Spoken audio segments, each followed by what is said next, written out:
Sudan. Sudan degan bir o'lka borligini bilasizlarmi? U yerning aholisi 80-85% musulmonlar ekanligi va arablar ekanligini bilasizlarmi? Va kunimizda ushbu yerdagi tinch aholiga, ya'ni oddiy musulmonlarga nisbatan zulmlar bo'layotgani, qatliyomlar bo'layotgani haqida xabaringiz bormi? Dunyoda har xil voqealar bo'lyapti. Va eng katta va eng dahshatli voqealar albatta musulmonlarning ustida bo'lyapti. Buni yaqindagi guvohini G'azzoda, ya'ni Falastinda bo'lgan voqealarni bilamiz. Lekin barchamiz G'azzoda bo'lgan voqealarni ko'rib, butun ummat qo'zg'oldi. Mana bu narsaga tinch turishmadi. Lekin Sudandagi musulmonlar ham bizning dindoshlarimiz. U yerdagi musulmonlar ham bugun zulm ko'rishyapti. U yerdagi musulmonlar ham bugun qatliam bo'lishyapti. Nima sababdan biz musulmonlar ular uchun sessiz qolyapmiz?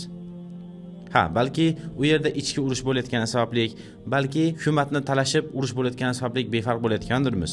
U yerga yahudlar hujum qilmayotganligidan befarq bo'layotgandirmiz. Lekin u yerda oqayotgan qon musulmonlarning qoni. U yerda o'ldirilayotganlar muslimalar yoki yosh katta musulmonlar. Biz musulmonlar g'arbda ham, sharqda ham zulm bo'ladigan bo'lsa sessiz qolmasligimiz kerak.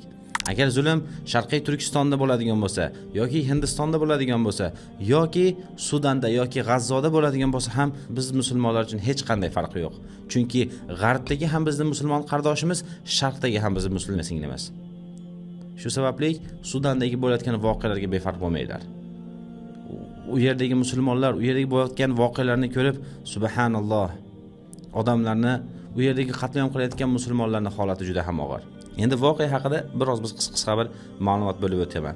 Oldin Sudan hukumatini askari safida bo'lgan, askariy qo'mondonligi safida bo'lgan quvvatlar hukumatdan ayrilib, hukumatga qarshi urush boshlashdi. Va hukumatni egallashlik uchun Birlashgan Arab Amirliklarining dastagini olib, davlatni ba'zi bir shaharlarni egallashni boshladi. Va har bir shaharlarni egallashar ekan, har bir qishloq va shaharlarda qatliyomlarni amalga oshirib kelishyapti.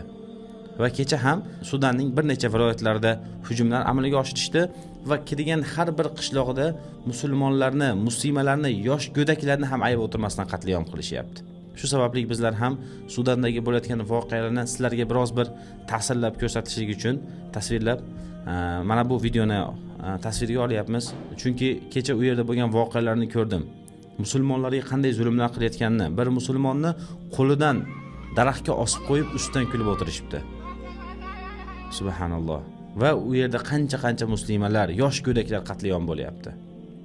Aytib o'tganimdaqa qayerdagi zulm bo'ladigan bo'lsa, xoh Afrika bo'lsin, xoh Osiyo bo'lsin yoki qaysi bir qit'ada bir musulmonga yoki bir muslimaga ziyon yetadigan bo'lsa, boshqa musulmonlar jim turmasligi kerak. Chunki ertaga zulm ko'radigan biz bo'lishligimiz mumkin. Sudandagi voqealarni imkon qadar ommaga ko'rsatishligimiz kerak. Chunki G'azzodagi bo'lgan voqealar uchun butun dunyo bir bo'ldi. Butun musulmonlar va g'ayri dinlar ham bir bo'lib, yahudlarga qarshiligini, yahudlarning zulmini ko'rsatib keldi. Endi Sudandagi bo'layotgan voqealar uchun ham biz sessiz qolmasligimiz kerak. U yerdagi bo'layotgan zulmni ham ommaga ko'rsatishligimiz kerak. Balki u yerdagi bo'layotgan musulmonlarga nisbatan bo'layotgan zulmlar biroz bo'lsa ham yengillar. Alloh taolo balki imkon qilib agar Sudan taraflariga bir imkon yordam yo'lini ocha oladigan bo'lsak, bizlar ham xayriya jamoamiz bilan inshaalloh u taraflarga ham yordamlarni ulashtirishlikka harakat qilamiz. Hozirda izlayapmiz. Ya'ni Sudanga yordamlarni qanday kirgizsak bo'ladi, qanday ulashtira olamiz deb. Inshaalloh agar yo'l topiladigan bo'lsa, u yerdagi musulmonlar uchun ham, mazlumlar uchun ham imkon qadar yordamlarni ulashtirishlikka harakat qilamiz. Alloh taolo Sudanda zulm ko'rayotgan yoki butun dunyoda zulm ko'rayotgan aka-uka, opa-singillarimizga ofiyat bersin. Musulmonlarni Alloh taolo o'z panohiga olsin, zolimlarga Alloh kifoya qilsin. Alloh taolo sizlarni, bizlarni ham o'z dinida sobit qadam turib, musulmonlar qardoshlar uchun harakat qiladigan musulmonlardan qilsin. Assalomu alaykum va rahmatullohi va barakatuh.